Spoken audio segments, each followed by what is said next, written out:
श्री शिवाय नमस्तुभ्यम। दोस्तों जय माता दी। मेरे चैनल में आप सभी का स्वागत है। आज हम वीडियो में शेयर करने वाले हैं नवरात्रि की दूसरे दिन की सरल पूजा विधि। और प्रतिदिन हम नवरात्रि में जब पूजन करते हैं तो कुछ ऐसे कार्य हैं, उपाय हैं जो हम करते हैं तो निश्चित ही हमारे घर की जो नकारात्मक ऊर्जा होती है वह समाप्त हो जाती है। हमारे घर में माता रानी विराजती हैं 9 दिन तक और अलग अलग स्वरूप में हम सभी पूजन करते हैं। नकारात्मक जब हमारे यहाँ ऊर्जा होती है तो क्लेश मचता है, मानसिक तनाव होता है, आपस में मेल जोल नहीं होता। क्योंकि नकारात्मक ऊर्जा जब होती है तो हमारे घर में किसी भी प्रकार का शांति नहीं रहती है। तो माता रानी की पूजन करने से और कुछ ऐसे उपाय करने से निश्चित ही आपके घर की नकारात्मक ऊर्जा 9 दिन में ज़रूर समाप्त हो जाएगी। तो यहाँ ये सरल पूजा विधि दूसरे दिन का है जो कि माता ब्रह्मचारिणी के स्वरूप की पूजन की जाती है। ब्रह्मचारिणी जो थी वो ब्रह्म जो है तपस्या करके भगवान शिव को प्राप्त करने के लिए उनका ब्रह्माणी रूप हुआ था। ब्रह्माणी माता को जो है भोग में शक्कर या तो मिश्रित लगाया जाता है, जो कि मैं पहले भी आप लोगों को बता चुकी हूँ। और यहाँ पे जैसे सुपारी है जो कि गणेश जी को माना करके आप मौली से लपेट के इनकी पूजन करें। जो है जब नवरात्रि की आखिरी दिन हो तो उसके बाद इसी पोटली में जब आप सारे सामान को इकट्ठा करेंगे तो अपने तिजोरी में आप रख सकते हैं। तो ऐसे क्या होगा, माता लक्ष्मी की कृपा बनी रहती है। तो यहाँ मैं जो समर्पित कर रही हूँ, इत्र कर रही हूँ, कमल गट्टा और कौड़ी होता है जो कि आप सभी जानते होंगे, हल्दी का गांठ होता है और केसर। हम बहुत सारे लोग जब कलश स्थापना करते हैं तो ये सब चीज़ें कलश में डाल देते हैं, लेकिन जो लोग कलश स्थापना नहीं करते हैं वो माता के चरणों में प्रतिदिन एक एक करके आप समर्पित कर सकते हैं। तो उसको रोज़ वहीं रहने दें।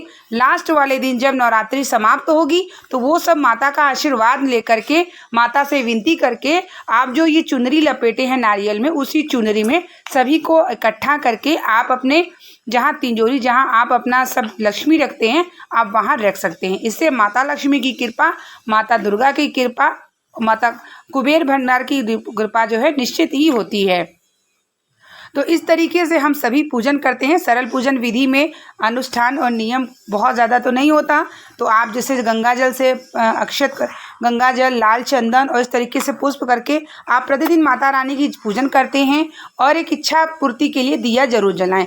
इच्छा पूर्ति के लिए दिया जैसे देख सकते हैं आप कि यहाँ पे मैं इच्छा पूर्ति दिया के लिए इस तरीके से लाल जो है रोरी को, एक उसमें मैंने लौंग डाला है और एक मैं उसमें पंखुड़ी डालूंगी। और इस तरीके से अपने हाथ में रख के माता रानी के सामने अपना नाम, संकल्प, गोत्र जरूर लें और जो भी इच्छा हो माता रानी के समक्ष बोलें। जिस भी दिन जो बड़े माता रानी का, उस दिन का नाम ज़रूर लें। जैसे कि ब्रह्मचारिणी का नाम था तो इस तरीके से ब्रह्मचारिणी माता से विनती करें। तो इस प्रकार से सरल पूजा विधि करते हैं हम भी और इच्छा पूर्ति के लिए इसी तरीके से दिया जलाते हैं। तो आप सभी भी इसी तरीके से इच्छा पूर्ति के लिए दिया जला सकते हैं। तो आइए हम बात कर लेते हैं नकारात्मक ऊर्जा समाप्ति के लिए वो कौन से उपाय हैं।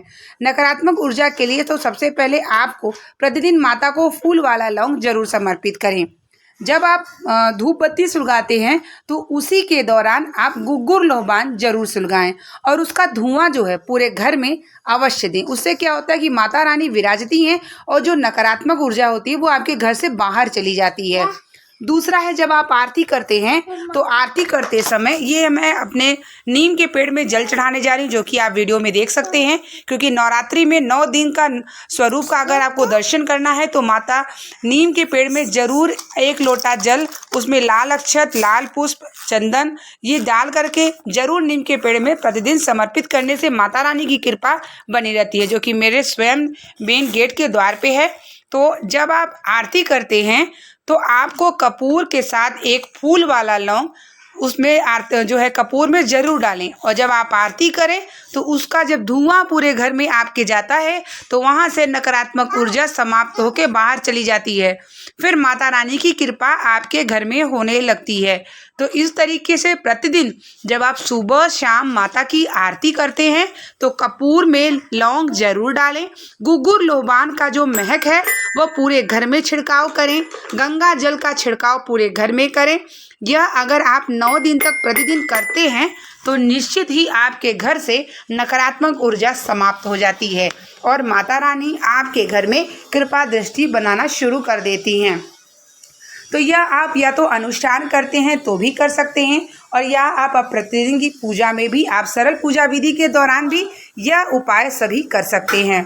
प्रतिदिन नीम के पेड़ में जल जरूर चढ़ाएं। अगर माता रानी की कृपा आपको पानी है तो प्रतिदिन नीम के पेड़ में जल जरूर चढ़ाएं। सब दुर्गा सप्तशती का पाठ करें और सात्विक विचार रखें, सात्विक भोजन करें, माता रानी का मंत्र जाप करें। इसी प्रकार से प्रतिदिन अगर सरल पूजा विधि आप कर लेते हैं तो निश्चित ही माता रानी की कृपा आपके घर में जरूर होती है। मिलते हैं नेक्स्ट वीडियो के साथ। तब तक के लिए आप लोगों को श्री शिवाय नमस्तुभ्यम। हर हर महादेव। जय माता दी।